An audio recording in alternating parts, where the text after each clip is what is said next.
There's a Christian evangelical pastor named Scott Lively, and he just decided he's going to go ahead and run for governor of Massachusetts.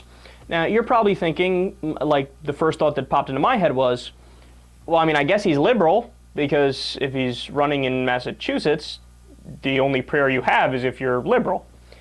Well, you would be mistaken, as I was.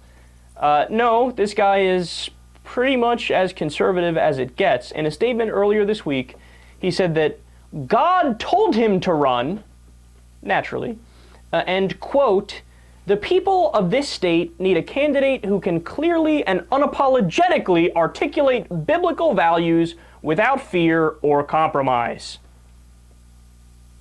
I'm amazed by the fact that this dude thinks a comment like that is going to fly in one of the most liberal states in the United States of America. And that is exactly counter to the founding documents of this nation and what the founding fathers wanted. We need somebody to talk about, unapologetically say the Bible is right and the values are right. Actually, no, we need somebody to say the opposite. That forget the Ten Commandments, you can worship any God you want to worship or no God at all. You don't need to honor your mother and father, especially if they're douchebags, right? If they're criminals, why should you honor them? Only like 3 of the 10 Commandments are law, if that. And this guy's like, the Bible's right about everything. No, it's not. You sound silly. He continues, quote, "They need a candidate who will tell the simple truth that abortion is murder and homosexuality is condemned by God." Of course, abortion isn't murder. There is no explicit denunciation of abortion in the Bible. Did you know that? And these guys act like it's on page 3. And even homosexuality. Jesus never said anything about homosexuality. And this guy's a Christian. Oh man, let me tell you, homosexuality is wrong. Really? Then why is your, number one butt buddy, Jesus, did he never say anything about it? It's in the Old Testament, it's in Leviticus, but it's in the same part of the Bible where they talk about, you're not allowed to eat shellfish. Why aren't you protesting outside the fish market? It's in the same part of the Bible that says you can't wear mixes of 2 different fabrics. Why aren't you protesting outside of Kmart and the Gap and Abercrombie and Fitch? Weird how you're selectively choosing here. He says, we need a candidate that will say socialism is slavery and humanism breeds corruption. Don't think you quite understand the definition of socialism. And I always love people who are anti-humanism. I tweeted this out earlier. Okay, humanism, without getting into too many specifics and arguing over the fine points of the definition, it means you're more or less in favor of humans. Who's anti-human? You are a human.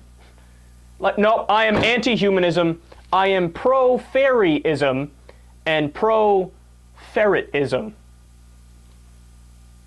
I just don't get people who are not humanists.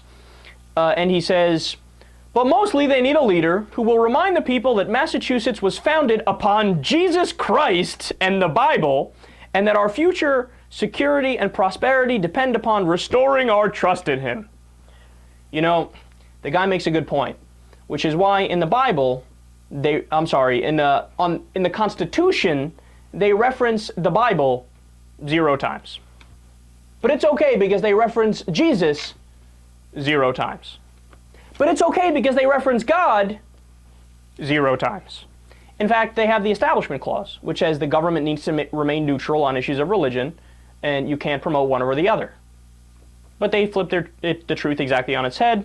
And as if that wasn't enough, my 2 favorite facts about Lively, his Abiding Truth Ministries, which is the name of his church, has been deemed a hate group by the Southern Poverty Law Center, and he is currently on trial for crimes against humanity because he supported and allegedly funded the Kill the Gays bill in Uganda.